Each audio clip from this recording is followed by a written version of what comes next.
Le morning, les GG, tout sur les dessus de l'actu. Ahmed Camara, Moussa Moïsila, Aboubacar Diallo, Roby, Zachary Milimono, Mohamed Djibril Camara, Lamine Guirassi forment les grandes gueules. Parler beaucoup, manger l'argent, voyager beaucoup seulement, mais travailler beaucoup, créer des choses en bras des jeunes, non. Les dirigeants africains, les dirigeants sont comme ça. Les grandes gueules. Bienvenue chez les GG en ce mercredi matin, 1h30, vous aider à mieux comprendre l'actualité. Le but de cette émission, diffusée également à 18h sur Suite FM. Vous avez évidemment la possibilité de revenir sur cette émission sur le coup de 22h30 sur Espace TV tous les soirs. Donc après le 22h, on s'intéresse à deux sujets ce matin chez les GG. Je le disais tantôt, notre invité, le ministre de la Forme, oui, c'est bien sûr le ministre de la Fonction publique, pardon, M. Sékou Kourouma, on le dit, la réforme de l'État et la modernisation de l'administration constituent des défis majeurs pour le département de la fonction publique. Mais la mise en œuvre de ce vaste projet est loin d'être une promenade de santé pour le ministre Kourouma. Un ministre qui se trouve de plus en plus confronté à un autre casse-tête, celui de recrutement des fonctionnaires. Il est vrai, peu épargné par les polémiques de tout poil. Dans ce contexte, comment le ministre de la fonction publique s'est-il pris? On en parle ce matin. Il est notre invité un peu plus tard dans cette émission. Alerte Ebola, une femme originaire donc de Forêt-Caria, activement recherchée, dit-on. Elle s'est enfuie du centre de traitement Ebola de Conakry, où elle était admise et suivie. En dépit des appels pressants du Premier ministre et de la coordination Ebola, la femme en question reste introuvable. Comment a-t-elle réussi à s'échapper? Quel risque court la Guinée avec la fuite de ce cas suspect? Entre autres, des questions posées ce matin. Nous allons joindre Foleta Silla, monsieur Ebola, responsable de communication de la coordination de lutte contre Ebola. Il va intervenir dans cette émission. Bienvenue Ahmed, bonjour. Merci Lamine, bonjour. Bonjour à vous Jacques Lewaluno. Bonjour Lamine. Bonjour Tamba. Bonjour mon cher Djibril. Bonjour, un peu gêné quand même. Voilà, bonjour à vous. Pourquoi gêné? Ouais, mais à cause de ce qui se passe Bonjour Lamine. Bien, allez, on s'intéresse à l'actualité, on va pas passer. Mosaïque Guinée sanctionnée par la RAC, Ahmed Camara. Oui, un journaliste suspendu pour atteinte à la pudeur. Ben écoutez, Aboubacar Diallo a fait preuve d'irresponsabilité. C'est tout. Voilà, parce qu'il est responsable de ce site. Ouais. Il faut se dire la vérité. Il est le directeur de publication. Voilà, c'est pas le fondateur même. Voilà, c'est pas parce qu'il est dans ce studio. Oui. Il faut qu'on lui dise la vérité. Il a fait preuve d'irresponsabilité parce que c'est pas normal de publier la photo d'une personne comme ça sur un site internet. Et on a vu la photo également circuler sur les réseaux sociaux. Mais moi, il y a l'ampleur également de cette décision de la RAC. Moi, je trouve que les 90 jours, c'est vraiment trop. Et ça nous amène à quoi exactement? Ça nous amène à parler de cette question. Quand même, Oui, ouais. ça nous amène à parler de cette question d'homosexualité. Effectivement. Quelle est la position de la Guinée? Ouais. Pas mal de chefs d'État se sont... Voilà, on donne dessus, hein, oui, mais il y a un moment, il faut qu'on s'explique. Je suis d'accord avec toi. C'est quoi exactement? Ça fait pas partie de nos tests de loi. Il faut que le législateur non seulement s'exprime là-dessus, il faut que le président donne sa position. On a vu Macky Sall, il a pas passé, il est du tout pas passé à côté devant le président américain. Il l'a dit, la question d'homosexualité dans son pays, ça ne peut pas marcher compte tenu bien évidemment de la culture qui existe dans son pays. On a vu le président zimbabwéen, même si c'est pas un véritable modèle, pas mal de chefs d'État se sont déjà exprimés. Il est grand temps que la Guinée donne sa position vis-à-vis de cette action. Et moi je voudrais dire qu'en pareille circonstance... Allô? Oui, c'est bon. Voilà. Ouais. Je voudrais dire qu'en pareille circonstance, nous devons exprimer notre solidarité au site Mosaïque Guinée.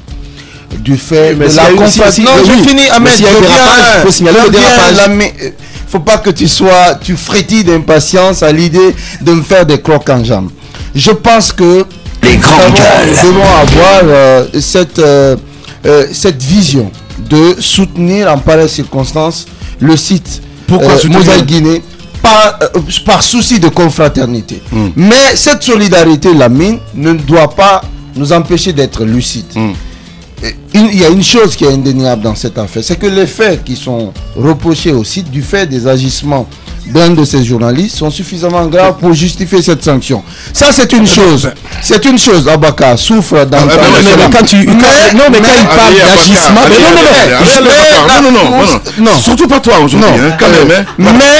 Mais il y a une chose. Ce site a eu la grandeur d'esprit, la hauteur d'esprit de faire son mea culpa, de présenter ses excuses. C'est la course au scoop. Oui, ça arrive partout. Oui, mais ça arrive partout. Voilà. De faire son mea culpa et de présenter ses excuses conformément à la décision de la HAC. Maintenant, la décision prise par la HAC est une chose, mais ce site a quand même eu le mérite d'ouvrir une brèche dans laquelle, je crois, les parlementaires, le législateur doivent pouvoir s'engouffrer. C'est la question de l'homosexualité. À ce site, il faut quand même lui reconnaître ce mérite. C'est une question taboue sur laquelle nos textes de loi sont plus ou moins flous. Il va falloir que le législateur s'exprime, se prononce clairement sur cette question de l'homosexualité. Et je pense que on dira quand même que le mérite reviendra à Mosaïque Guinée d'avoir ouvert la brèche pour poser le débat sur la place publique en ce qui concerne l'homosexualité. Allez-y. Je veux dire que il faut arrêter de penser que le site a eu un quelconque mérite dans cette situation. Je vais vous le dire très simplement. Écoutez, ce mea culpa qui a été fait, le site ne l'a pas fait délibérément. Ça a été une injonction quand même de la HAC. C'était une obligation pour le site de se plier à cela. C'est une première chose. Mais ensuite, revenons quand même à cette histoire de débat. L'article 107 de la loi L002 prévoit justement que le responsable, l'éditeur principal d'un site tel que, d'un organe de presse tel que Mosaïque Guinée, écope d'une certaine peine. C'est ce qu'on n'a pas compris de aussi. 500 000 à 2 millions. Bakar devrait payer une amende. Je trouve même que la HAC a été assez généreuse vis-à-vis, assez compréhensive vis-à-vis du site de Aboubacar Diallo. Il faut le dire. Mais il y a quand même quelque chose. Et moi, je salue la HAC pour ce qu'elle a fait. Je pense que atteinte à la pudeur publique, dans le cadre, atteinte à la pudeur, dans le cadre des médias, dans le cadre de la profession, la HAC a fait son travail. Mais lorsque Djibril dit que la loi est assez floue sur la question de l'homosexualité, je ne suis pas d'accord. Un premier aspect a été fait. Maintenant, la pudeur publique a été atteinte de l'autre côté parce que ce sont quand même deux homosexuels que l'on a rencontrés. Pas chez eux. Dans la rue, il faut le dire comme ça. Qu'est-ce que le code pénal va faire? Le code pénal. Mais écoutez, je suis pas juriste, mais Mohamed Mara que nous connaissons, qui est Mohamed Mara que nous connaissons ce studio, a fait un article assez intéressant là-dessus, où il relève un certain nombre d'articles où la loi prend en compte la question de l'homosexualité. Merci beaucoup, Tom. Allez-y, Jacques. Oui, ce que je voudrais seulement relever, le mérite dont parle Djibril et que je comprends, c'est bien entendu d'oser en parler pour une première fois. Parce que tout le monde connaît quand même qu'à Conakry, il y a des homosexuels, il y a des personnes qui se livrent à cette pratique, mais jusqu'à présent, on n'avait pas osé en parler dans les médias. Donc, la façon dont l'information a été traitée reste à discuter. Et de ce point de vue, je crois le journaliste qui écope d'une sanction de 3 mois devrait tirer les leçons, parce que mettre des images de cette nature sur la toile, je pense que ça va à l'encontre de nos valeurs. C'est-à-dire, tout comme nous dénonçons la vidéo qui fait débat encore dans ce pays, je parle bien sûr de la vidéo de la jeune fille qui aurait subi, n'est-ce pas, un viol. On peut aussi dénoncer cette photo, parce que l'intimité, ce n'est pas que chez la femme, aussi chez l'homme, il faut la préserver. Voilà, allez, nous allons continuer chez Ahmed avec cette autre information. On va s'intéresser un peu plus tard à la police nationale, Ahmed Kamara. Oui, c'est clair que nous sommes en train de chercher à comprendre un certain nombre de faits au niveau de la police, parce qu'il faut signaler que 4015 agents avaient été recrutés un certain temps au niveau donc de la police. Et justement, le ministre de la fonction publique sera dans ce studio. Nous allons lui poser cette question. Parce que c'est quoi exactement? C'est clair qu'il y a eu des plaintes des personnes parmi les 4015 qui disaient qu'ils ne recevaient pas le salaire qu'on leur avait attribué. C'est-à-dire, chacun devait recevoir 800 000 francs, mais tous ne recevaient pas ces 800 000 francs. Alors, pour clarifier la situation, qu'est-ce qu'on a décidé de faire? On a confié le paiement, je crois, à la fonction publique et à la présence physique. Mais dès qu'on a parlé de présence physique, là en ce moment, tout le monde ne prenait pas les 4000. Alors l'argent, tous les 4000 ne prenaient pas le salaire. Alors l'argent, le surplus, c'est-à-dire ceux qui prenaient et ceux qui ne prenaient pas, finalement, le reliquat qui restait, où ce reliquat partait. Nous, c'est ce qui nous intéresse. Le ministre de la fonction publique sera dans ce studio. Bien évidemment, puisqu'il est le ministre, on s'est dit qu'il est forcément intéressé. Il s'est forcément intéressé à ce sujet. Les agents qui sont allés payer, sûrement, il a eu un entretien avec ses agents. Le reliquat, qu'est-ce qu'on en fait? Est-ce que les 4015 policiers recrutés se sont présentés pour le paiement? Il va nous en parler un peu plus. Et l'autre penchant, c'est également la question des élections. Ouais. Les agents ont été envoyés sur le terrain. Des primes en temps normal devraient être versées à ces agents chaque jour. Ouais. Et selon les informations que nous recevons déjà avec les agents qui étaient sur le terrain, pratiquement ils n'ont même pas reçu la moitié de ce qu'on devait leur verser. Ce n'est pas normal. Nous tentons donc de clarifier toute cette situation et dans les jours à venir, je pense que bien évidemment, si certains ont reçu, nous allons en parler. Si d'autres n'ont pas reçu la totalité de leur somme, nous allons également en parler. Donc pour l'instant, nous n'accusons personne. Nous allons mener nos enquêtes. Le ministère sera là dans quelques minutes, évidemment, Ahmed Camara. Au bout de notre enquête, si le ministère a joué son rôle, on le dira. S'ils n'ont pas joué leur rôle, on le dira également. Voilà, Abaka Diallo, vous nous apprenez une fourniture de tenue pour élèves, policiers. Un marché qui fait grincer des dents, Abaka Diallo. Hein. Et justement, Ahmed fait bien d'ouvrir donc le débat sur la police. Donc, on s'intéresse à ce marché d'une enveloppe d'environ. Là, les chiffres varient. On parle de 9 milliards, on parle de 12 milliards. Alors, c'est un marché qui fait grincer les dents pour la simple raison que au moins des entreprises soumissionnaires à ce marché, elles étaient 19 au départ, 2 donc sont mécontentes et l'ont fait savoir à l'autorité de régulation des marchés publics. Donc, ces entreprises ont saisi cette instance qui donc régule la passation des marchés publics. Il faut rappeler d'un mot qu'il y a beaucoup d'institutions maintenant avec le nouveau code des marchés publics. Il y a l'autorité, il y a l'AGCP, et l'agence de contrôle et de passation des marchés publics. Il y a la direction nationale des marchés publics. Il y a aussi cette autre institution, l'ARMP.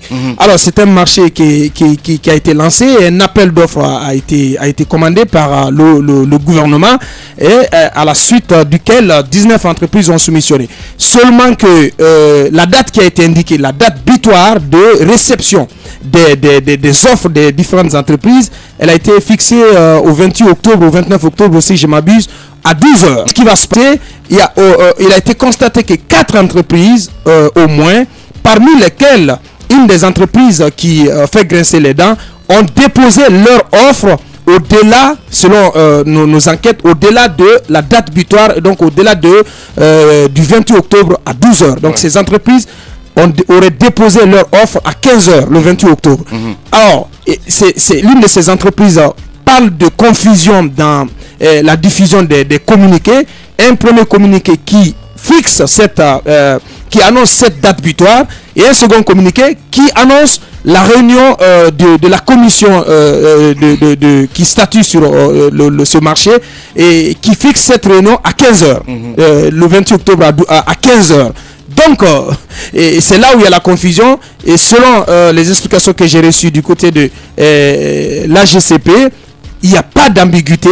Ces entreprises n'ont pas à se plaindre parce qu'elles sont venues déposer leurs offres au-delà de la date butoir. Donc, on va voir ce qui va se passer du côté de l'autorité de régulation des marchés publics, qui a déjà, selon mes informations, adressé un courrier à l'agence de contrôle des grands marchés publics pour une mesure conservatoire donc qui suspend pour le moment l'attribution provisoire des marchés. Est-ce que l'ARMP va aller jusqu'à demander une annulation de cette procédure, donc de ce marché? C'est la question qu'on attend. Aux dernières nouvelles, le DAF du ministère de l'Intérieur et de la Sécurité est convoqué au niveau de l'ARMP pour des explications parce qu'il est fortement impliqué dans ce dossier. Voilà. Bienvenue chez les GG. À l'ère du changement, Radio Espace ose dénoncer la malgouvernance à travers les grandes gueules, tous les jours de 9h à 10h. Radio Espace. Les grandes gueules. Tout sur les dessous de l'actu. Ici, l'actu rime avec liberté de ton sur Radio Espace. Oui, on vous dit alerte Ebola. Faites attention, hein, voilà, une femme originaire de Forêt-Caria activement recherchée. Eh s'est enfuie du centre de traitement Ebola de Conakry où elle était admise et suivie En dépit des appels pressants du Premier ministre et de la coordination Ebola, la femme en question reste introuvable, dit-on aujourd'hui. Comment a-t-elle réussi à s'échapper? Quel risque court la Guinée avec la fuite de ce cas suspect? Nous allons essayer de comprendre ce matin dans la deuxième partie de l'émission avec Fodeta Silla. Il est responsable communication de la coordination de lutte contre Ebola. Notre invité ce matin, vous le voyez à l'écran, il s'installe évidemment, c'est le ministre de la fonction publique, Sékou Kourouma. Dans un instant, on va s'intéresser à lui. Continuez à réagir sur Twitter. Vous posez vos questions avec plaisir. On va essayer de relayer pour qu'avoir vos messages en direct dans l'émission. Toute l'équipe des UG, c'est dans moins de 3 minutes.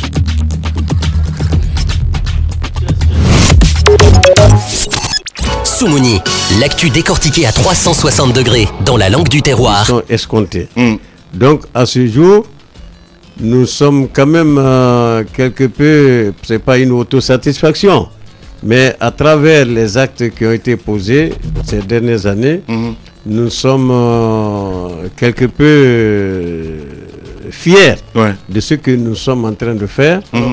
Et petit à petit, notre administration est en train de changer de visage. Et les actes posés vont dans le bon sens, de par même l'appréciation de l'opinion publique nationale. Alors donc, nous sommes quelque peu reconfortés, n'est-ce pas, des initiatives prises. Voilà, alors, monsieur le ministre, on va vous laisser écouter cet élément de reportage de la rédaction d'Espace. Servir cette nation, être compte de la fonction publique comme les autres. Opération de charme, intérêt politique. Comment dissocier les deux quand rien n'est fait surtout? Les jeunes Guinéens qui ont postulé pour le recrutement à la fonction publique au compte des départements de la santé, de l'environnement, de l'éducation et de la sécurité sont aujourd'hui sans repère. La boussole qui les dirigeait s'est écrasée en pleine brousse dans une campagne obscure.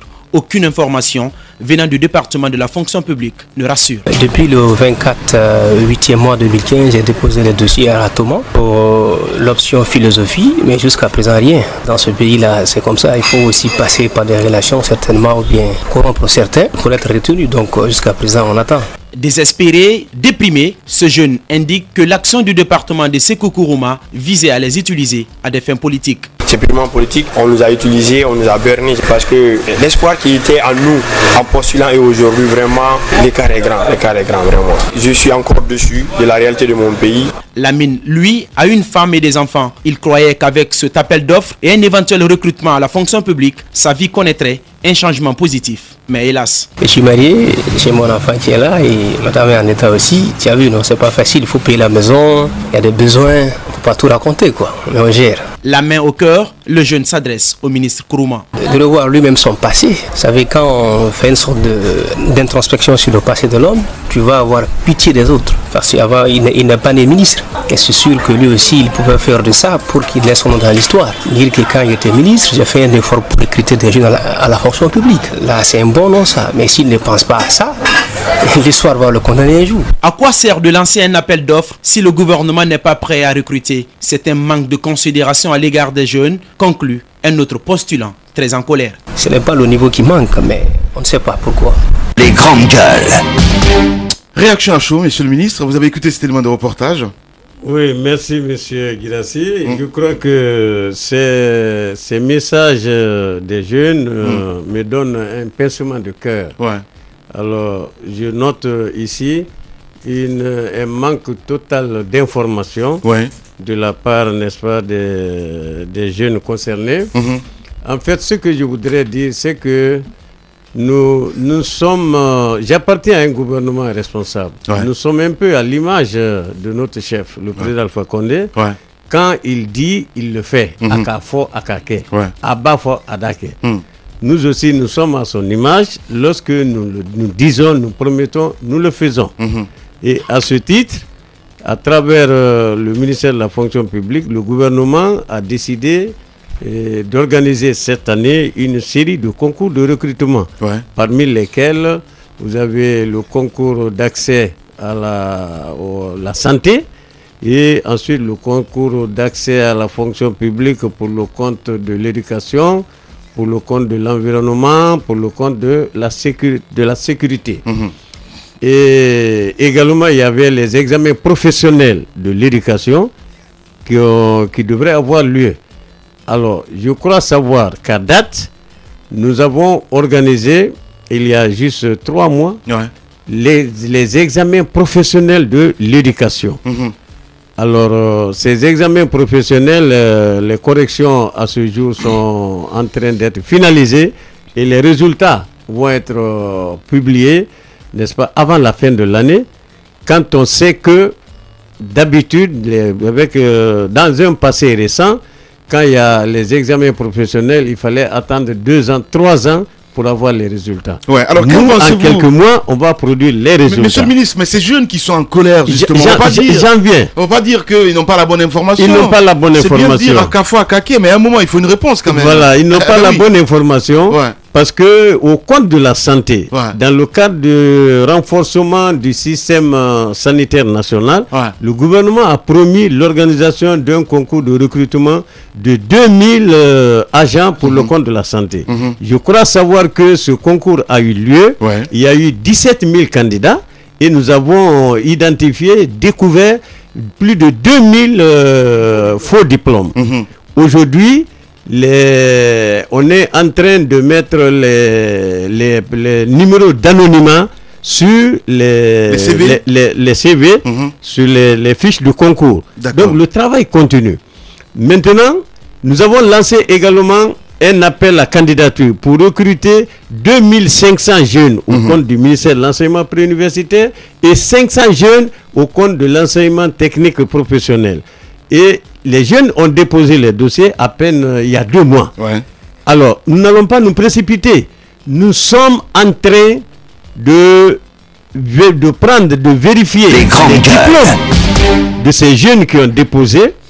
Nous avons fini par classer les diplômes par université. Vous savez que c'est aujourd'hui plus d'une cinquantaine d'universités avec les écoles professionnelles.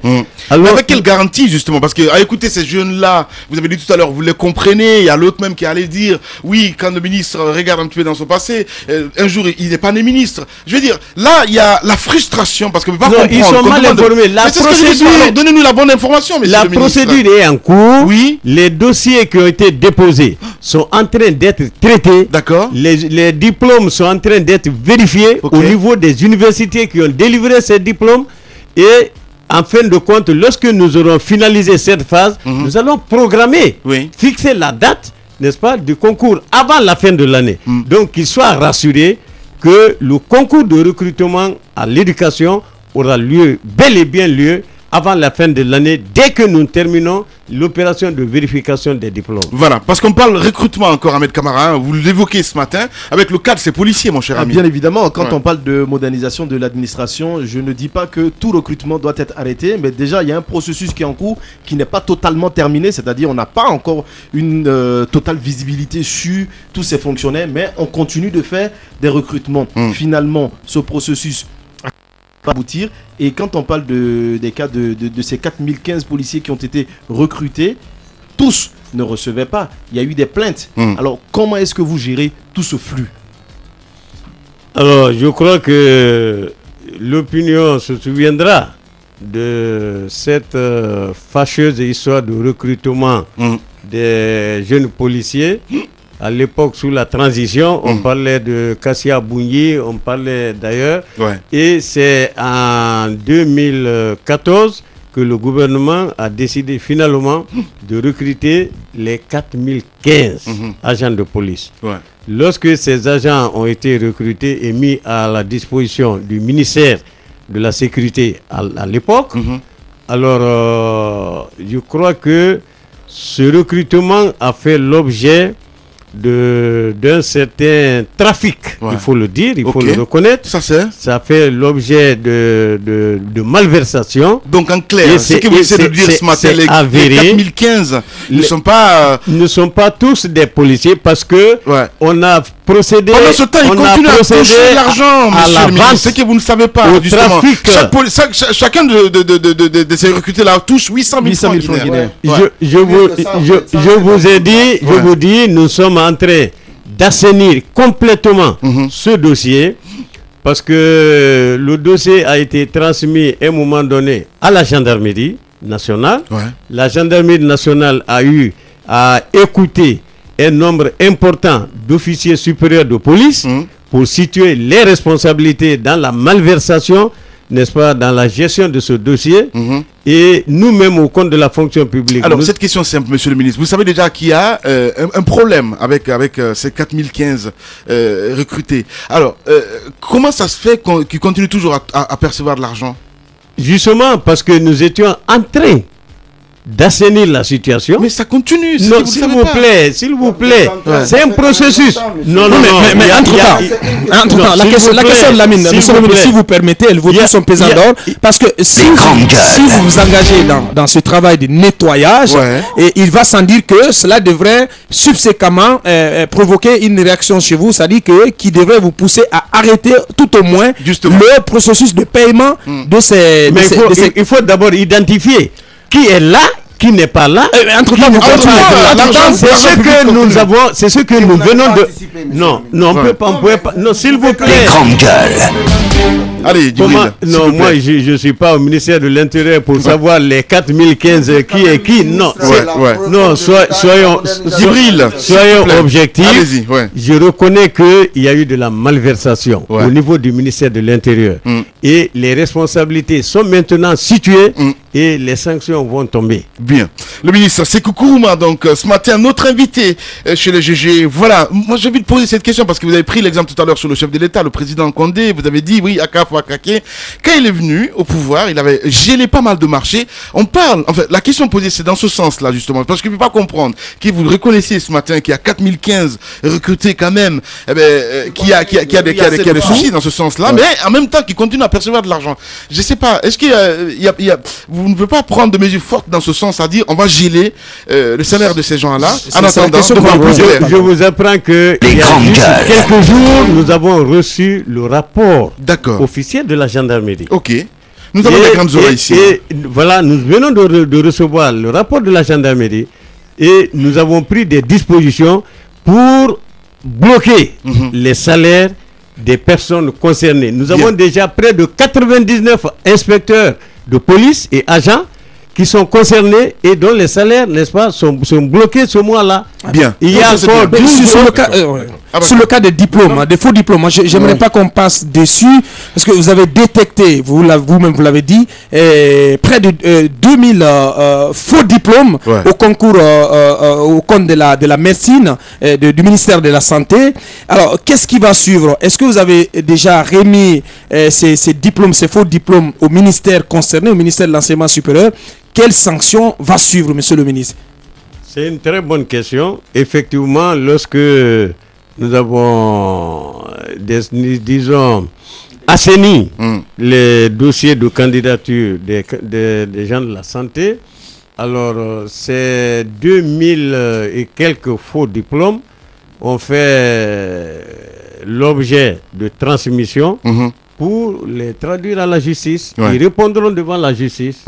C'est aussi simple que ça. Allez-y, Tamba. Ça ne restera pas impuni. Allez-y, Tamba. Ces éléments de la gendarmerie dont parlait tout à l'heure monsieur le ministre, oui, on va geler leur salaire, en tout cas pour ce mois-ci, mais encore, il faudra qu'ils remboursent l'argent qu'ils ont perçu indûment. C'est clair. Je suis d'accord avec vous. Vous savez, quand il y a une situation de ce genre, il y a l'aspect pénal et l'aspect disciplinaire.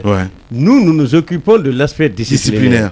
Et ensuite, la justice fera son travail parce qu'il y a des montants importants qui ont été compromis et il va falloir les rembourser à l'État. Non, je ne peux pas vous le dire maintenant. C'est pas une aventure.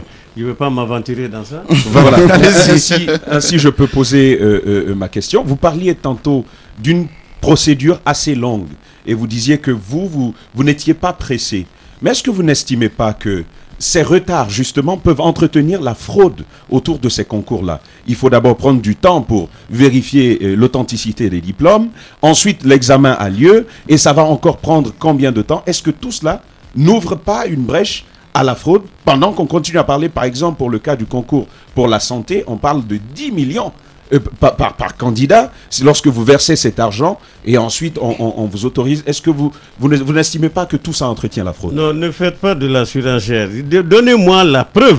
Hein? C'est facile d'accuser, de dire qu'on paye 10 millions pour faire ceci. C'est de la surenchère. C'est clair. Alors, ce qui est clair, c'est que... Monsieur le ministre, si vous permettez. Oui. En fait, vous comprendrez que ça, c'est une preuve matérielle difficile à obtenir. Mais le problème avec ça, c'est que la population perd confiance vis-à-vis de ce département-là. Et c'est ça aussi le problème qui existe entre l'État et la population. Quel département? De santé?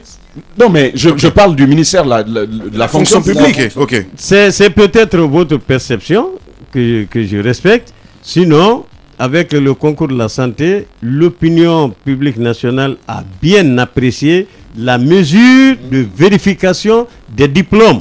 Bien. Et avec l'éducation, nous n'allons pas faire une course de fond, de vitesse, pour bâcler, n'est-ce pas, le travail. On ne peut plus faire comme par le passé. Nous voulons qualifier notre administration. Nous voulons mettre en place le système de mérite pour promouvoir les compétences. Alors, il ne faut pas laisser la place à la médiocrité pour dire que non, il faut aller vite pour donner quel résultat. Bien. Alors, nous voulons aller sur des bases bien saines, sur des bases bien claires, et on ne se presse pas, que les candidats se rassurent que le concours aura lieu, mais sous réserve que nous allons assainir les dossiers. Bien. Allez-y, Jacques. Monsieur le ministre, moi, je voudrais vous ramener sur une partie de la question d'Ahmed Kamara tout à l'heure. C'est sur la gestion des effectifs. Aujourd'hui, vous dites vous allez organiser un concours pour la police, alors que vous avez d'abord des problèmes à gérer. Est-ce que vous ne pensez pas qu'il fallait d'abord terminer la gestion de ce problème, c'est-à-dire ceux qui ne sont pas policiers qui quittent carrément, et vous rassurer de l'effectif que vous avez au niveau du secteur de la sécurité avant de lancer un nouveau concours. Ça, c'est la première. D'où l'importance de la question de Tamba, parce que cette situation, Lamine, si vous le permettez, pourrait entretenir... Djibril, franchement, voilà, mon grand, s'il te plaît, voilà. Tu auras la parole dans un instant. Alors, je vous apprends que dans l'immédiat, le concours de recrutement de la police est décalé. Il est décalé, il n'aura pas lieu en 2015, mais en 2016. Mais il faut retenir que nous avons également hérité du dossier lourd des agents détenteurs d'arrêtés d'engagement, mais non pris en charge. Et de 2005 jusqu'en 2010, ils sont au nombre de 7500 et quelques. Ces jeunes qui ont tous des arrêtés, vrais ou faux, qui ont à un moment donné manifesté bruyamment dans la rue leur droit d'entrer à la fonction publique. Ce dossier aussi a fait l'objet d'un examen critique par le gouvernement. Et des mesures sont envisagées pour régulariser ce dossier. Vous parlez des contractuels? Non, pas des contractuels de l'éducation. Je parle des agents détenteurs d'arrêtés d'engagement de 2005 à 2010, mais non pris en charge. Bien. Ils sont au nombre de 7000 et quelques. Nous avons regroupé et réuni les dossiers. Nous avons vérifié. Il s'est trouvé 2500 agents dans le groupe qui ont des faux arrêtés. On les a mis de côté. Il reste 5565 agents qui sont détenteurs, n'est-ce pas, d'arrêtés, de vrais arrêtés d'engagement. Donc sur les 7000. Sur 7000. Maintenant, qu'est-ce qu'il faut faire de ces jeunes-là? Faut-il les laisser dans la rue? L'administration, c'est une continuité. Les grandes gueules. Le professeur Alpha Condé a hérité de cette situation. Et puis c'est une question de justice. C'est aussi des Guinéens. Le gouvernement a décidé de prendre en charge ce dossier. Et aujourd'hui, le principe est acquis que ces dossiers doivent être régularisés sous réserve de certaines conditions. Premièrement, on va vérifier les diplômes de ces 5565 agents pour connaître réellement à quel niveau ils ont, comment ils ont accédé à la fonction publique. Deuxièmement, le gouvernement a décidé de leur faire subir un test d'évaluation des connaissances et d'orientation. Parce qu'il s'agit de les orienter prioritairement dans des départements qui sont demandeurs. Il y a des départements qui sont en sureffectif aujourd'hui. Ils n'en ont pas besoin. Et les départements demandeurs, il s'agit de l'éducation, il s'agit de la santé, il s'agit de la police, il s'agit de l'environnement. Donc ces 5565 jeunes engagés non pris en charge feront l'objet, n'est-ce pas, d'une répartition entre ces 4 ministères pour être pris en charge. Voilà, le ministre, donc, Sékou Kourouma, l'invité ce matin chez les GG d'Ibril. À vous écouter, monsieur le ministre, on a l'impression que les réformes de l'administration patinent. Parce que Lamine a parlé tantôt du cas des policiers, dont certains continuent de percevoir indûment des salaires. Et on a aussi parlé du cas de ces jeunes. On a l'impression que ces réformes manquent d'anticipation. Qu'est-ce que vous avez fait jusque-là? Quelles sont les actions que vous avez engagées pour éviter qu'à l'avenir, les mêmes scénarios ne se reproduisent? Ça, c'est ma première question. La deuxième, c'est celle sur l'ENA, un dossier sur lequel vous êtes très attendu. C'est important, c'est l'un des volets très importants de la réforme de l'administration, c'est l'ENA. Où en est-on par rapport à ce dossier? Bien, merci. D'abord, je ne suis pas d'accord avec vous quand vous dites que les réformes patinent. Il n'y a aucun patinage. Peut-être c'est votre perception aussi que je respecte. Les grandes gueules. S'il vous plaît. Et la réforme, c'est le changement. Il n'est pas facile de changer les vieilles habitudes, les mentalités. Alors, il s'agit de se donner les moyens de faire changer progressivement ces pratiques-là. Alors, nous avons fait le recensement biométrique. Ça a donné des résultats. Il faut consolider, n'est-ce pas, les résultats qui sont obtenus. Alors, on a parlé des 4015. Les 4015 ne sont pas enrôlés. Ils n'ont pas fait l'objet d'un enrôlement. Donc, ils échappent un peu à ce contrôle-là. C'est le ministère de l'Intérieur qui gère, qui connaît la position de chacun. Pour le moment, ils ne sont pas dans le fichier biométrique. Ça, je le précise, ils ne sont pas encore recensés parce qu'ils ont été, au moment où on les engageait, le recensement était déjà cadré. Bien, les mesures envisagées, pour venir à votre question, c'est que dans les jours qui viennent, nous allons lancer une vaste et robuste opération de contrôle permanent dans tous les services publics. La Banque mondiale... La question de Djibril s'étend depuis 5 ans, depuis que vous êtes là à la tête. Je suis là en 2014. Justement, 2011. Je suis là en 2014. Vous êtes là depuis 2014. J'étais haut commissaire jusqu'en 2013. Quand vous dites, j'ai posé les jalons. Quand vous dites, monsieur le ministre, dans les jours à venir, je pense que vous n'avez pas pris en compte l'année quand même que vous avez passé à la tête du département. Non, je suis à la tête du département depuis janvier 2014. Ça fait plus d'un an. Mais il y a eu par le passé. Ce que je veux dire, c'est que le contrôle permanent, il va avoir lieu dans les semaines qui viennent. Et nous avons recruté près de 700 jeunes diplômés non à la recherche du premier emploi et qui ont objet d'un recrutement à travers l'agence guinéenne pour la promotion de l'emploi, la GIP. La GIP nous a transmis hier, avant-hier, la liste, n'est-ce pas, des jeunes retenus.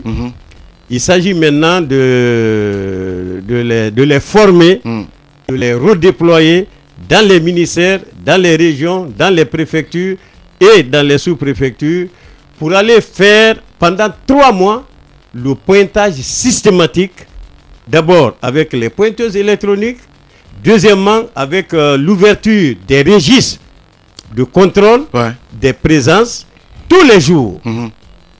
Tous les jours, chaque fonctionnaire... Comment ça va se passer? Pas de contrôle, c'est pas le contrôle inopiné, c'est un contrôle systématique qui se fera chaque jour. Au quotidien. Chaque jour, chaque fonctionnaire se fera pointer. D'abord de façon électronique, lorsque la pointeuse électronique est là, mais elle n'est pas encore suffisante. Mais à côté, nous avons préparer des registres de contrôle pour marquer l'arrivée à l'heure et le retour de chaque agent tous les jours pendant 3 mois. Et à la fin du mois, le rapport sera fait, les états de salaire seront faits conséquemment et ça nous permettra d'aller à la chasse contre les fictifs et de réduire surtout l'absentéisme des fonctionnaires à leur poste de travail. Voilà l'une des mesures qui nous permettront réellement d'assurer la maîtrise des effectifs, des salaires et de savoir en temps réel le positionnement de chaque fonctionnaire à travers le territoire national. Voilà, le ministre Sékou Kourouma, ministre de la fonction publique. Donc notre invité ce matin chez les GG, continuez à réagir en envoyant des SMS GG au 8037 si vous êtes abonné Orange. Sinon vous partez sur notre page Twitter. Avec plaisir, on va essayer de relayer cela. Allez, on se fait une pause de 10 minutes et on revient dans un instant avec notre invité.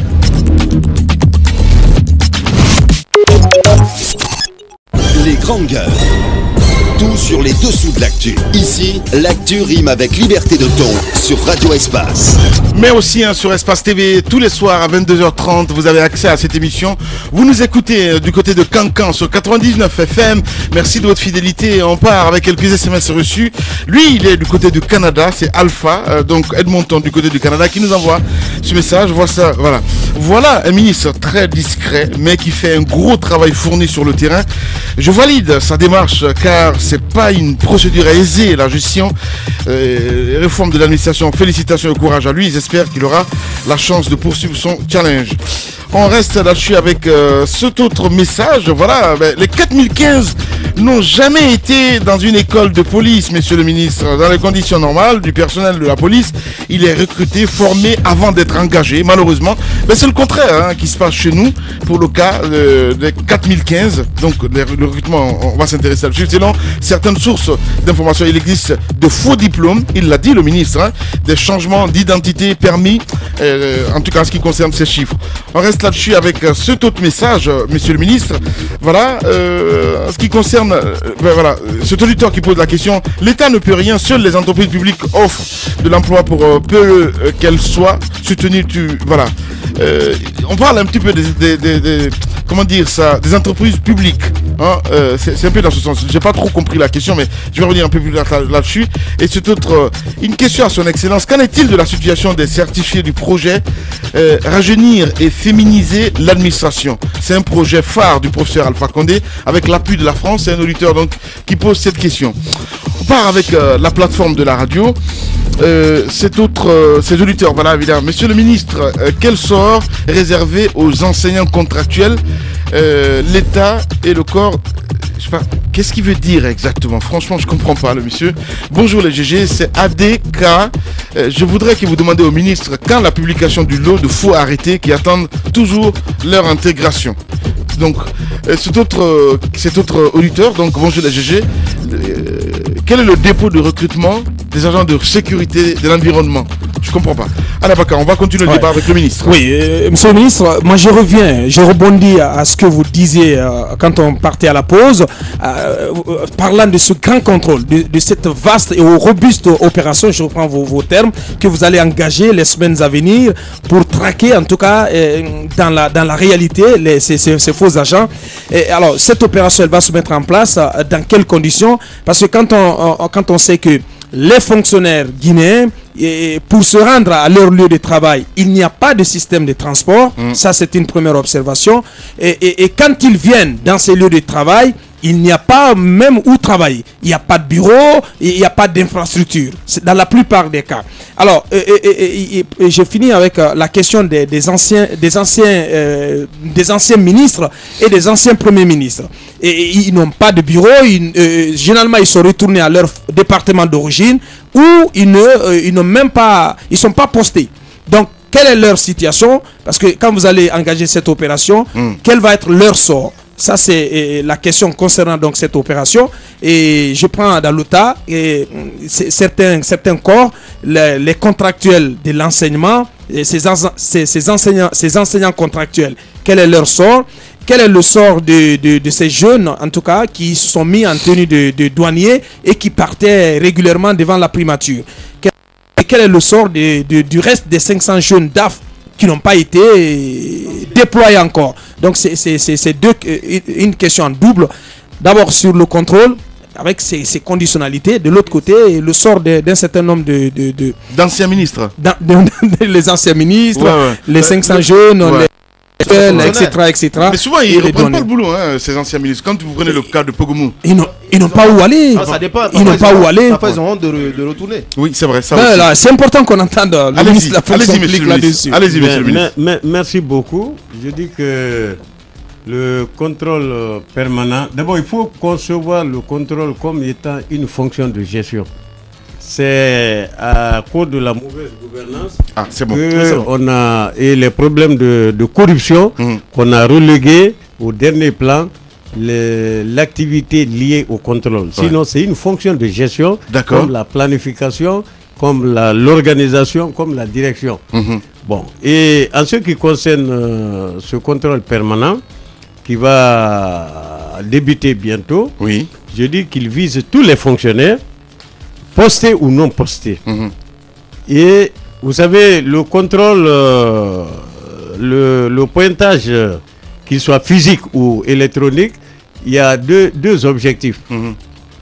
Soit on privilégie l'aspect présentiel des cadres, soit on privilégie l'approche horaire, la charge de travail. Alors, dans notre cas, nous privilégions d'abord l'aspect présentiel. Alors que le fonctionnaire vienne à 8 heures, nous l'exigeons.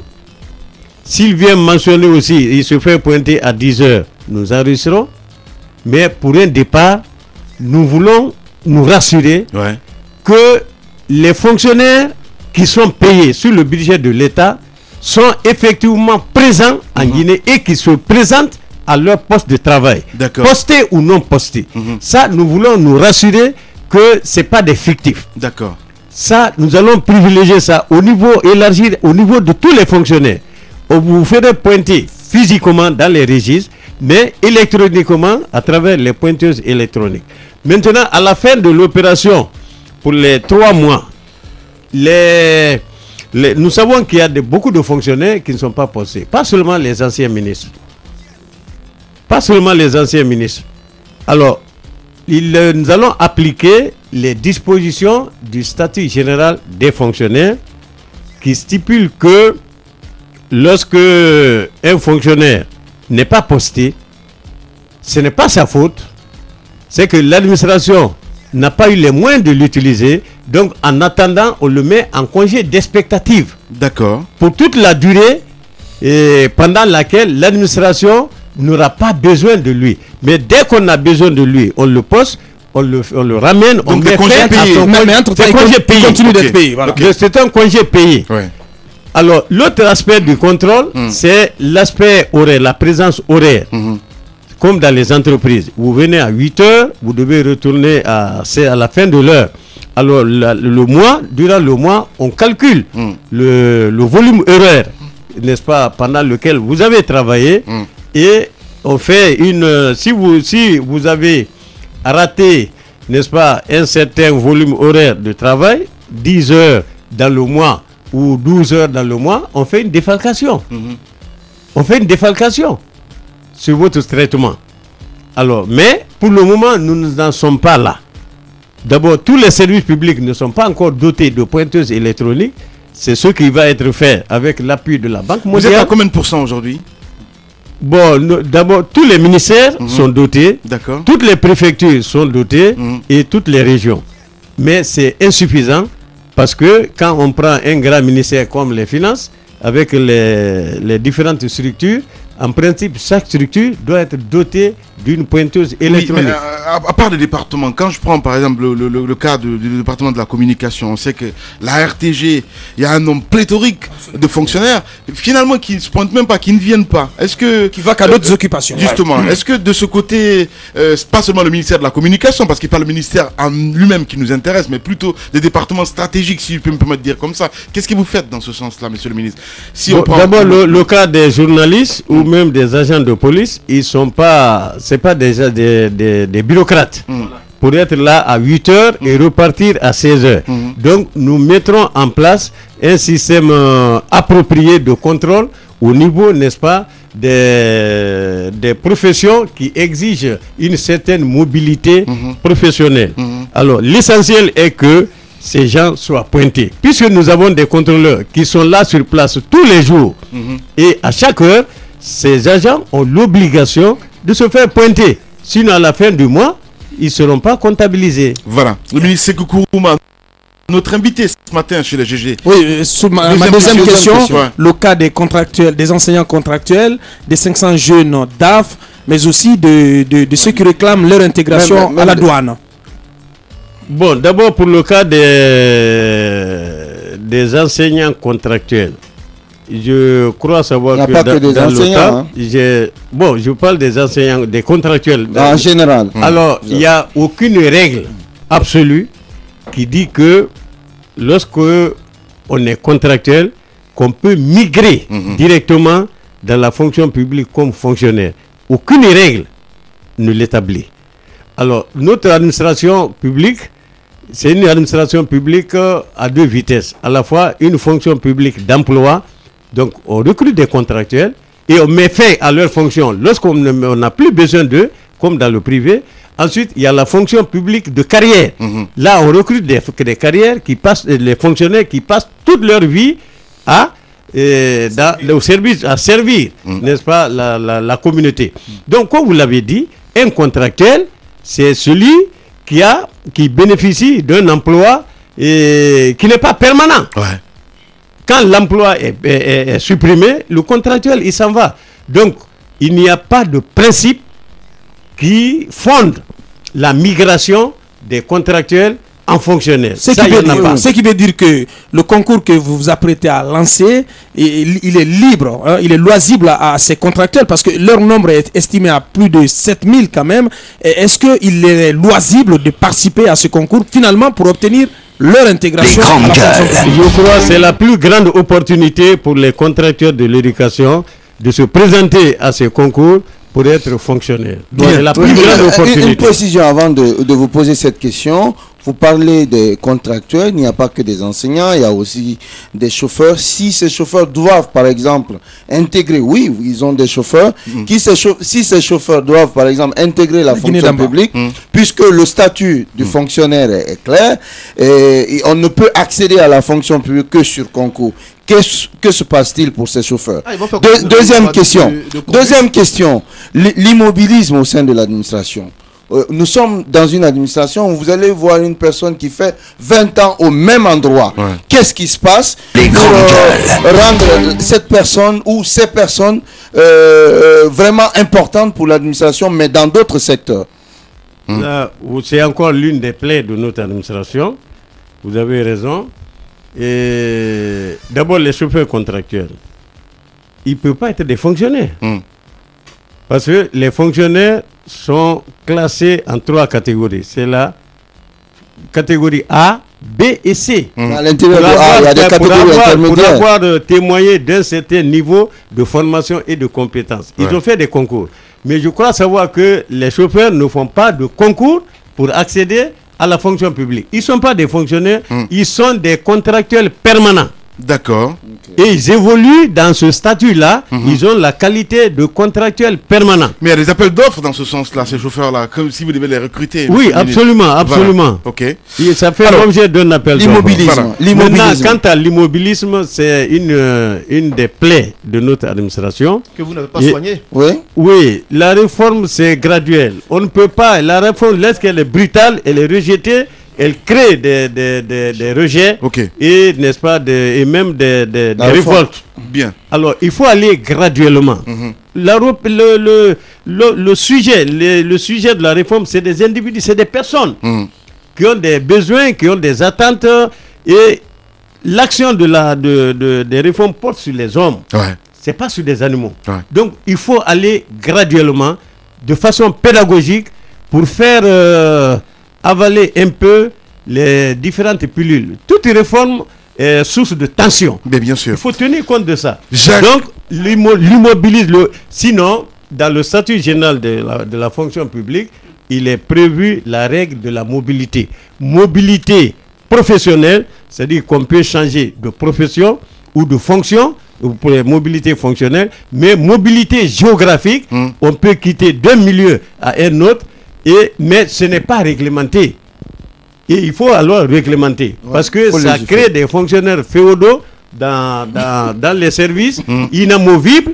Alors, et lorsqu'on atteint un certain seuil dans un poste, alors on devient incompétent parce qu'on ne peut plus innover. Ouais, mais est-ce que vous avez un projet, le syndrome dans ce Peter, sens-là, monsieur le ministre? En ce qui concerne, un projet de loi. C'est un projet de texte, pas de loi, de texte réglementaire pour asseoir, n'est-ce pas, promouvoir le principe de mobilité au sein de la fonction publique. Allez, Jacques Lewa. C'est ce qui se passe avec les diplomates là. Vous constatez que lorsque les diplomates, quand on fait fonction publique internationale, dès que vous faites 3 ans quelque part, vous quittez immédiatement, vous allez. Donc nous allons essayer de voir la même chose, mais progressivement. Je reprends votre expression, vous disiez à l'instant que la réforme est graduelle et pédagogique, mais quand on prend la question de ces contractuels, il faut quand même rappeler qu'avant vous, ces contractuels se donnaient une opportunité d'intégrer la fonction publique lorsqu'ils prenaient du temps, notamment au niveau du secteur de l'éducation. Est-ce que vous n'estimez pas que votre démarche a été brutale à ce niveau? Et puis l'autre question que je voudrais poser, c'est par rapport aux pointeuses, parce que vous les avez déjà installés dans certains départements ministériels. À ce jour, quels sont les résultats que vous avez obtenus? Est-ce que vous avez déjà des éléments qui vous permettent si vous voulez, les éléments d'appréciation, donc de cette démarche? La démarche dans quoi? De la pointeuse électronique. Ok, d'accord. Merci bien. Alors, d'abord la dernière question, je dis que nous avons des résultats parce que depuis 5 mois, on a installé les pointeuses électroniques à titre expérimental dans 5 départements, la coopération, les finances, le budget, la fonction publique et je crois le plan. Donc, ça, tous les fonctionnaires font l'objet de pointage électronique chaque mois. Et chaque mois, les administrateurs de la pointeuse nous font un rapport sur l'état des présences de chaque fonctionnaire. On enregistre qu'il y a des décès, on enregistre, n'est-ce pas, qu'il y a des gens dont l'absence n'est pas justifiée. Donc on prend les mesures. Nous avons des résultats. Parce que chaque fois que quelqu'un est décédé, les gens ne déclaraient plus. Mais quand quelqu'un est décédé maintenant, dans le mois, on le sait parce qu'il ne peut plus pointer. Il ne peut plus pointer. Et quand il est absent aussi, parce que nous avons maintenant des fonctionnaires qui sont des commerçants, ils peuvent quitter ici pour aller en Europe pour traiter les affaires pendant des mois. Alors tout ça, ce pointage électronique nous renseigne, n'est-ce pas, de l'état de présence ou d'absence des fonctionnaires. Qu'en est-il du système de bancarisation, monsieur le ministre? Parce qu'on paye souvent les gens en espèces. Pardon? Bancarisation, qu'en est-il? Des salaires. Des salaires. Oui, bon, en partie, je n'ai pas les statistiques, mais une bonne partie des fonctionnaires est payé sur la base par des banques. Et une autre partie, n'est-ce pas, à travers non pas les microfinances, les chèques de mais banque, les billetages. Les billetages, donc, les trésoriers, les espèces. Mais de plus en plus, nous avons des offres de la part de certaines sociétés pour nous proposer justement un mécanisme de bancalisation de l'ensemble des salaires. Mais lorsque nous aurons terminé complètement le recensement biométrique et avec la présence des pointeuses électroniques, nous passerons à cette phase pour que tous les fonctionnaires, même y compris les contractuels, soient payés soit par les institutions de microfinance, mais en tout cas par... du côté de votre département, est-ce que tout le monde est payé par la banque ou bien il y a des gens qui touchent en espèces? Dans mon département, oui, dans votre département, il y a à peu près 70% de salaires bancarisés. Bien. Tamba. Alors, monsieur le ministre, on va tout à l'heure aborder la question de l'ENA que les Guinéens ont salué. Mais pour finir avec ce premier sujet, c'est nous sommes à l'ère de la planification. Cette réforme-là, à l'intérieur de votre département, sur combien de temps vous avez planifié de redonner à la Guinée les bases d'une administration forte et assainie? Combien de temps? Quelle est la planification qui a été faite par rapport à ça? Et combien est-ce que la réforme coûte à l'État guinéen? Parce qu'il y a trop de nous allons. Voilà. Deuxième question, finalement, ça concerne l'ENA. Où en est-on? C'est un projet que les Guinéens ont salué. On a vu quelques cadres qui ont été envoyés en formation au Canada. Et aujourd'hui, où en est-on précisément? Merci bien, c'est une très bonne question. Je dis que le projet d'implantation d'une école nationale d'administration procède de la volonté de Monsieur le Président de la République, le professeur Alpha Condé, de professionnaliser notre administration et de créer l'excellence au niveau de la haute fonction publique. Parce que justement, si vous prenez l'état de notre administration dans les 10 dernières années, vous comprendrez que la notion de l'homme qu'il faut à la place qu'il faut a toujours été galvaudée, mais jamais appliquée. Alors, le projet ENA, justement, viendra mettre fin à cette pratique d'abord de politisation de l'administration, de nomination à travers des pratiques de népotisme, de régionalisme et que sais-je encore. Alors, donc le projet, dans le cadre de ce projet, nous avons commencé avec l'appui du président de la République à organiser d'abord une mission d'études pour la réalisation, la faisabilité de l'école nationale d'administration à travers un appel d'offres international. Et c'est l'ENAP de Québec qui a eu ce marché d'études qui est aujourd'hui complètement bouclé. Et les résultats de cette étude nous ont permis de disposer aujourd'hui du type d'ENA que nous voulons et comment on appelle ça, les aspects programmes, quelles sont les filières de formation que l'ENA doit développer et comment on accède à l'ENA, quel est le contenu du programme qu'il faut développer. Là, nous avons vraiment ces données-là. Et deuxièmement, nous avons sélectionné des cadres guinéens qui sont partis en formation à l'ENAP de Québec, formation des formateurs. Ils sont aujourd'hui là, ils sont disponibles et prêts à dispenser, n'est-ce pas, des cours. Et également, nous avons organisé des voyages d'études à travers les différentes ENA de l'extérieur ou de la sous-région. Et à date, nous-mêmes, nous nous sommes déplacés pour aller à Paris, signer une convention de partenariat entre la Guinée, l'ENAP de Québec et l'ENA de France.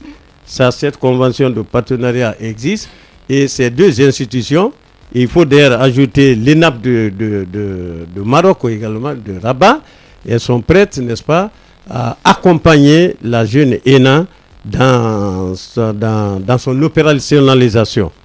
Alors très bientôt d'ailleurs on recevra une mission qui va venir pour que on puisse transformer cette convention en projet opérationnel. Mais le délai justement, parce que tu vas poser la question, combien de temps la planification, combien de temps ça va prendre tout ça? En termes de temps,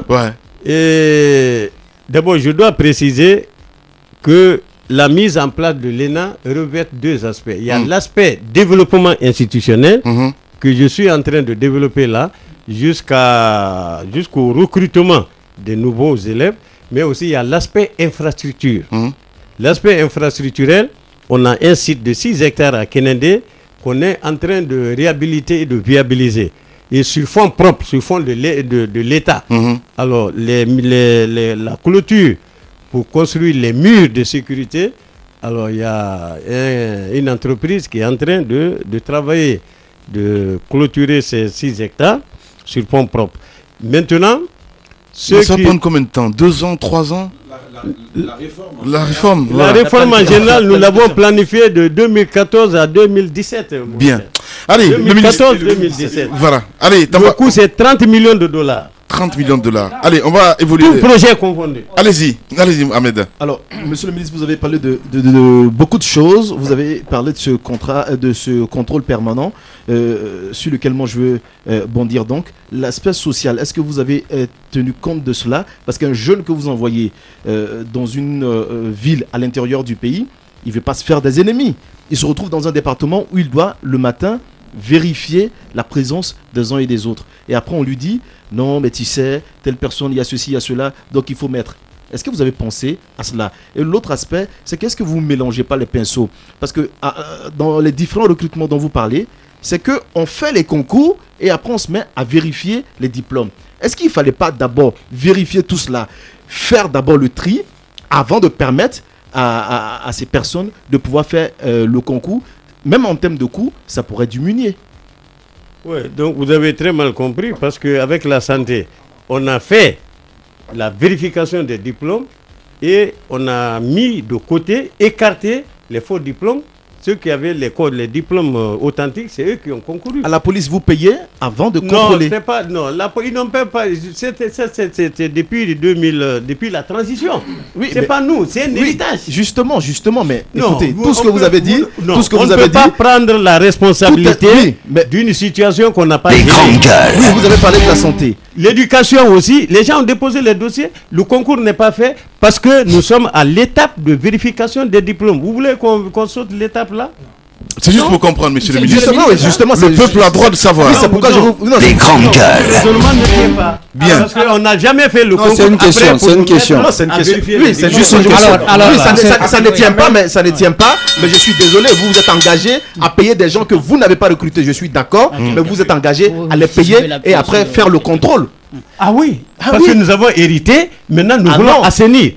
En attendant, nous avons fait le recensement biométrique. On a mis de côté près de 10 000 fictifs pour 90 milliards. Les grandes gueules. C'est pas nous qui les avons recrutés. Mais nous mettons de la rigueur pour assainir la situation. Et on va par étapes. Et pour le contrôle permanent, l'aspect social? L'aspect social, justement, les risques de corruption de ces jeunes. Oui, vous avez raison.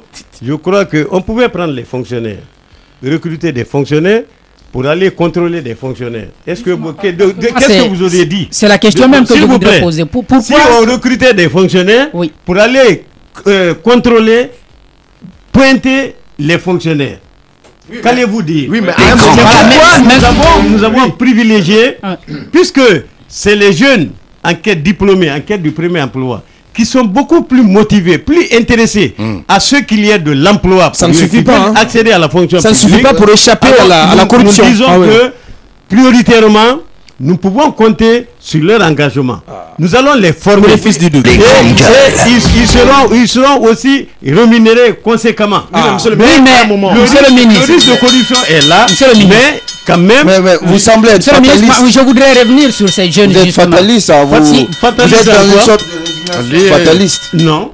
Allez-y. Monsieur le ministre, alors les jeunes, vous les recrutez pour combien de temps? Parce que vous nous apprenez la question, ce ne sont pas des fonctionnaires. Nous les recrutons pour 3 mois. Et vous êtes sûr qu'après les 3 mois, les habitudes ne vont pas reprendre? Non, après les 3 mois, le pointage systématique va continuer dans tous les services publics. C'est une activité, c'est ce que je dis, c'est une fonction de gestion. Ce n'est pas une activité de charme, ce n'est pas une opération qui va s'arrêter, ça va continuer. Bien. Ouais. Voilà. Après les 3 mois, les jeunes vont rentrer, mais nous avons des inspecteurs. Nous avons des inspecteurs, des structures qui sont créées rien que pour ça. Ça n'existe pas. Moi, c'est la question que je me pose. Pourquoi vous n'avez pas, si vous voulez, responsabiliser vos inspections pour qu'elles fassent ce travail? Il ne peut pas couvrir l'ensemble des services publics. C'est cette dernière question, monsieur le ministre. Il ne peut pas. Mais ils sont des superviseurs, ils vont superviser l'opération. Donc ce sont des inspections tronquées. Djibril. Bon, je vous laisse la responsabilité de votre terrain. Je voulais quand même, je voulais poser cette dernière question, mais je ne sais pas si pour ces jeunes contrôleurs, si il est prévu que une fois l'opération qui va être engagée terminée, et une fois que des fictifs auront été dégagés du fichier, est-ce qu'on va leur faire de la place? Vous allez répondre. Mais pour terminer sur le cas des certifiés du projet Rajeunir et féminiser la fonction publique, qu'en est-il? Quelle est leur situation? Bon, disons d'abord que nous ne promettons à aucun contrôleur qu'après le contrôle, on va l'engager. Tout engagement sera subordonné à l'organisation des concours et en fonction des besoins exprimés par les départements ministériels. Bien, en ce qui concerne les certifiés du projet je vais insister sur cela. Est-ce que vous travaillez directement avec ces contrôleurs ou bien c'est une société qui gère? Je veux dire, est-ce qu'il y a une société Non, il y a l'AGIP qui les a recrutés. D'accord. On les met à notre disposition. On va les former au niveau de chaque région administrative. Après, on les redéploie dans les préfectures et les services. Pensez-vous vraiment que vous allez vous en sortir avec cela? Parce que quand on prend un petit peu le cas des sociétés de téléphonie qui recrutent d'autres sociétés pour des standardistes, par exemple. C'est juste un exemple que je donne. Je ne sais pas trop.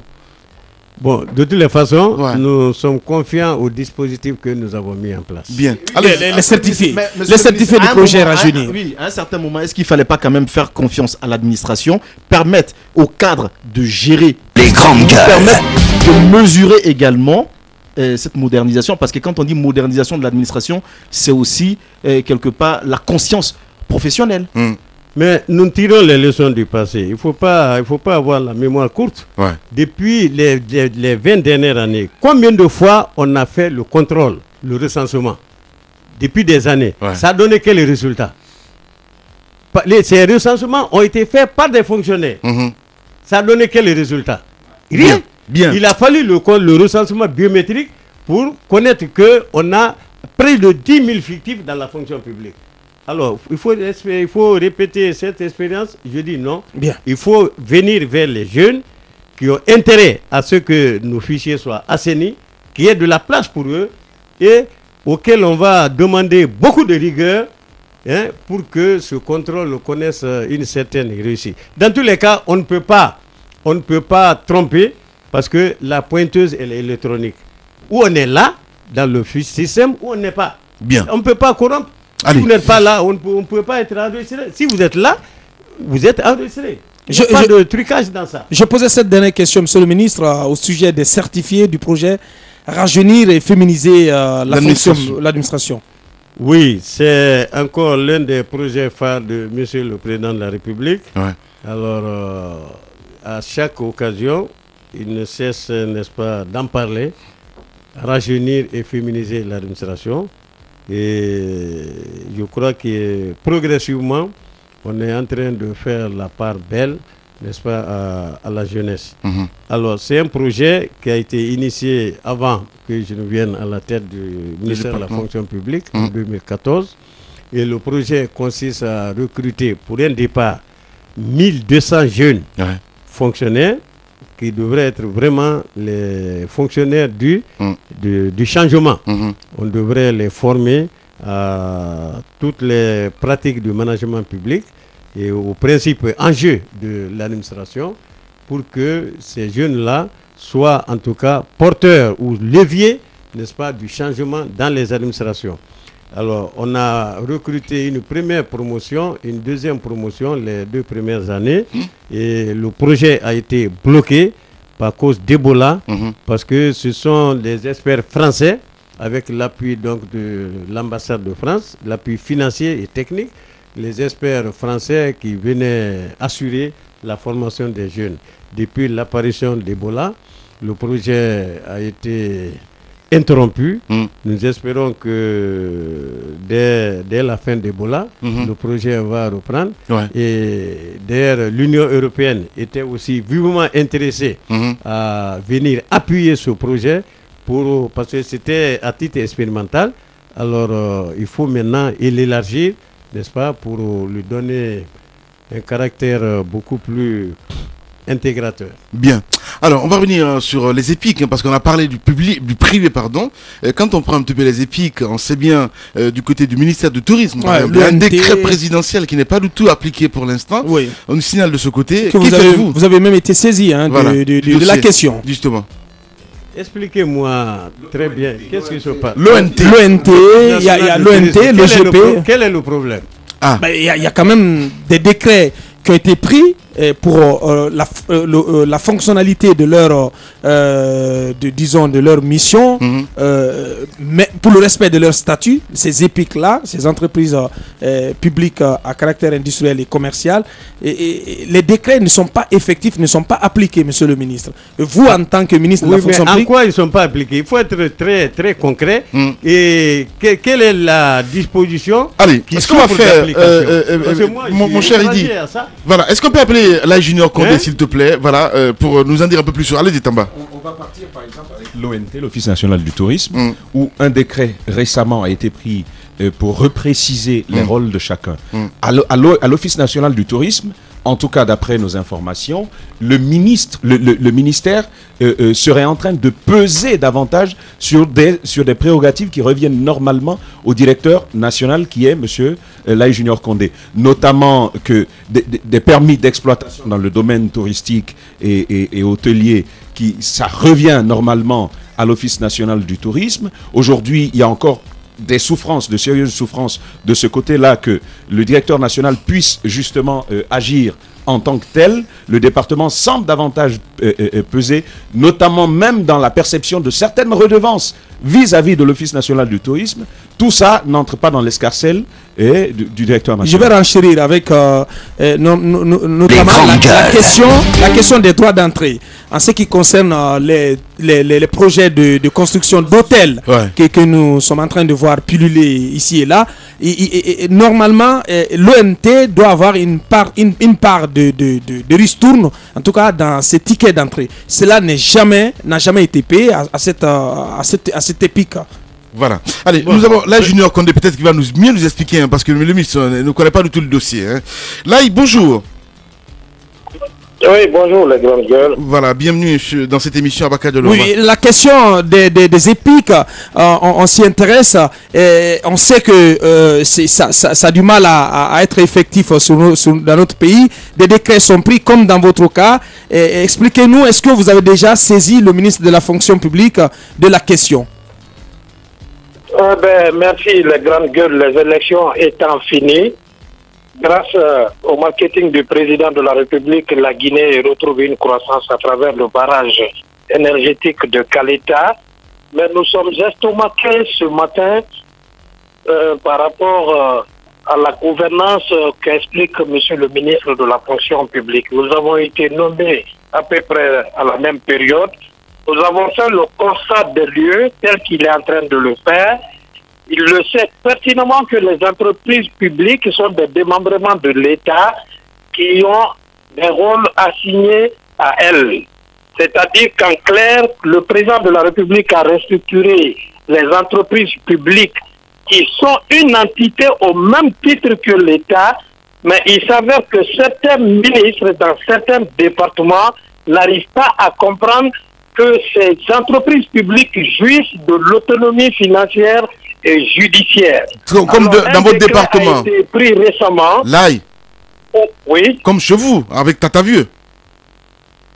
Tout à fait. Au ministère du Tourisme, il est venu arbitrer plusieurs conflits et on a transcendé son niveau.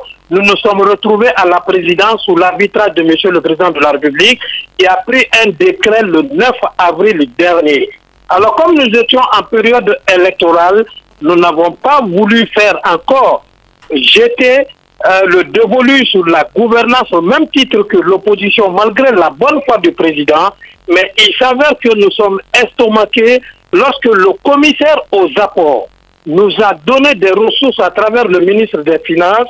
En lieu et réponse de cela, le ministre de notre département écrit au conseiller du président pour lui montrer un acte administratif qui nous donne ses prérogatives. Alors, un ministre qui ignore que le décret est l'acte administratif supérieur, alors la mine se tombe de nuit aujourd'hui. Voilà des questions précises qu'il faudrait poser à monsieur le ministre de la fonction publique, parce que la bonne gouvernance, ce n'est pas qu'à la présidence. Chacun doit jouer son rôle, son poste, pour qu'il y ait une bonne gouvernance. Les entreprises publiques, c'est pour diminuer l'emprise de l'État, comme cela fut le cas sous le régime de feu, si on avait des entreprises publiques, Air Guinée n'allait pas partir, les trains n'allaient pas partir, les bateaux n'allaient pas partir. Voilà le problème qu'on a, et d'autres ont l'habitude de produire. Ils n'ont pas envie de se départir du caporalisme étatique, et ça, nous ne pouvons pas accepter ça. Il faut un arbitrage encore de monsieur le chef de l'État. Nous rentrons dans un processus de dénonciation à partir de cet instant. Voilà, merci beaucoup en tout cas. J'ai un décret du président et je veux que le décret du président soit appliqué. On n'a jamais vu un président prendre un décret, même de... C'est comme si on nommait le ministre de la fonction publique, ministre de la fonction publique, et son prédécesseur dit non, il faut un autre décret de la Cour suprême pour que vous preniez fonction. Voilà le problème. Voilà, la Junior Condé. En tout cas, la question est posée, monsieur le ministre, vous avez écouté attentivement la Junior Condé. Oui, j'ai écouté avec beaucoup d'attention l'intervention de monsieur le directeur général de l'office, et sans nier l'évidence comme quoi il existe des problèmes de dysfonctionnement dans nos administrations, comme il est en train de l'expliquer. Je dis que ce n'est pas au président même de faire l'arbitrage. Et le gouvernement, la structure gouvernementale est bien organisée. Je dis que le ministère de la fonction publique, la réforme de l'État et de la modernisation assure la police des structures et des effectifs dans l'administration. Les problèmes de texte, les problèmes de gestion des ressources humaines, les problèmes de structure, nous en sommes responsables.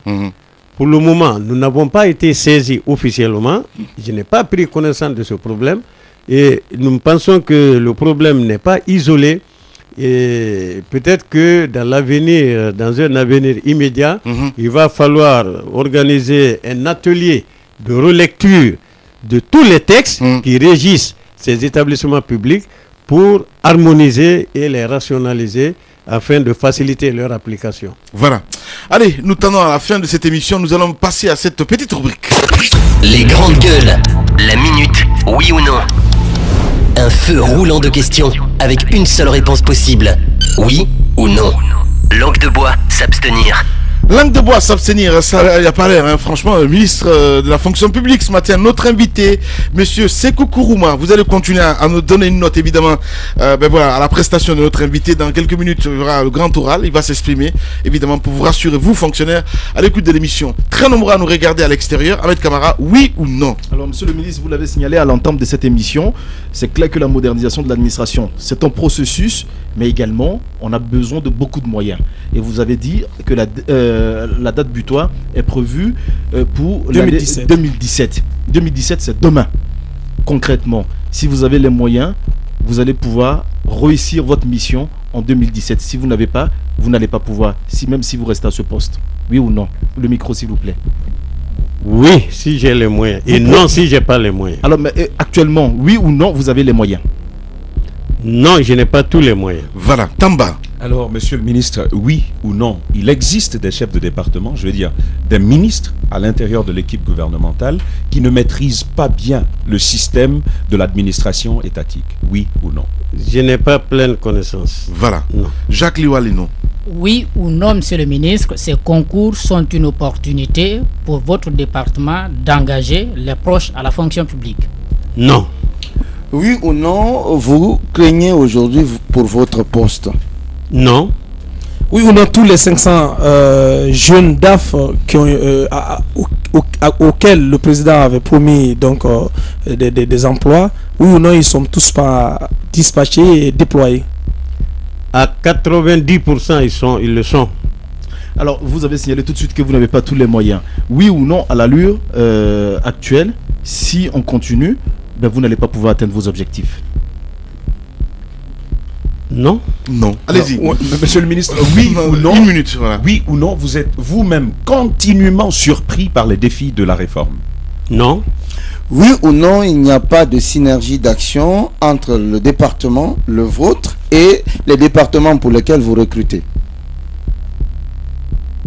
si il y a de la synergie. Voilà. Donc oui ou non, on peut dire que la biométrie, l'opération de recensement biométrique a été une réussite en partie, oui ou non. Il y a beaucoup de défis encore, beaucoup de fonctionnaires fictifs encore à traquer. Oui, une réussite totale, mais il faut amplifier. Voilà. Oui ou non, la mise en place de l'ENA, c'est pas avant la fin du second mandat du président Alpha Condé? Non. Monsieur le ministre, beaucoup de caméras, on appelle ça le grand oral. Donc dans ce studio, vous allez fixer cela évidemment. Depuis 2014, vous êtes à la tête de ce département. Vous allez prendre le micro évidemment, vous adresser à ces fonctionnaires à l'écoute des grandes gueules en ce moment. Alors, je voudrais rassurer d'abord l'ensemble des fonctionnaires que les réformes en cours ou celles qui sont projetées visent en tout premier lieu à améliorer les conditions de vie et de travail des fonctionnaires. On ne fait pas les réformes contre les fonctionnaires. Toute réforme contre les fonctionnaires est vouée à l'échec. Alors, déjà, nous avons en chantier la révision de la grille salariale pour mettre en place une nouvelle grille plus motivante et encore plus attractive et qui valorise les compétences. Il y a également un autre chantier qui porte pour une fois depuis 50 ans sur la protection sociale des fonctionnaires à travers la création de la caisse de prévoyance sociale et l'Institut d'assurance maladie obligatoire. Pour une fois, durant le second mandat du président de la République, les fonctionnaires vont être pris en charge au point de vue maladie, au point de vue accident de travail, au point de vue sinistre et avec tous les avantages indus. Donc, je dis que les fonctionnaires doivent croire en la vertu des réformes. Même les pays les plus avancés aujourd'hui continuent à faire la réforme. C'est une activité, c'est un mouvement perpétuel. Mais ce n'est pas pour mettre en cause, n'est-ce pas, les intérêts de la grande majorité des fonctionnaires, mais plutôt c'est pour améliorer leurs conditions de vie et de travail. Pour les jeunes en quête d'emploi, nous leur disons que, encore une fois, la jeunesse est au cœur du programme de société du professeur Alpha Condé. Alors, nous allons œuvrer progressivement au rajeunissement et à la féminisation de la fonction publique. Ceci veut dire qu'il y aura du recrutement. Parce que, prenez la retraite. Depuis plus de 20 ans, chaque année, on n'avait que 800, 900 qui partaient à la retraite. À notre arrivée à la tête du département, nous avons doublé, sinon triplé le départ à la retraite. Chaque année, maintenant, il y a près de 2600, 2500 qui vont à la retraite, qui laissent de la place. Donc, nous voulons rassurer les jeunes qu'ils auront de la place. Bien. Dans la fonction, mais la fonction publique n'est pas un bassin d'emploi. Nous voulons qualifier notre administration et c'est pourquoi l'ENA est en bonne place pour que la haute fonction publique soit le creuset de l'excellence dans la mise en œuvre de l'action publique. Merci beaucoup, monsieur le ministre, d'être passé chez les GG. Merci. Voilà. Vous avez demandé, évidemment, c'était ministre Kourouma qui est notre invité ce matin, mesdames et messieurs. Demain, on va se retrouver pour un autre numéro. Grand merci à toute l'équipe technique, à Mamoudou Kondé pour la réalisation de cette émission. Du côté de la télé, à 5, entre autres, Abdoulaye Kamara. Idiba était là au niveau de la radio. Vous allez passer une excellente soirée sur Espace TV. Au revoir. C'était les grandes gueules sur Radio Espace avec les établissements Diacifo International à travers ses produits leaders en Guinée. Vital Milk, boisson aromatisée à base de soja. Les yaourts Pascual et PMI.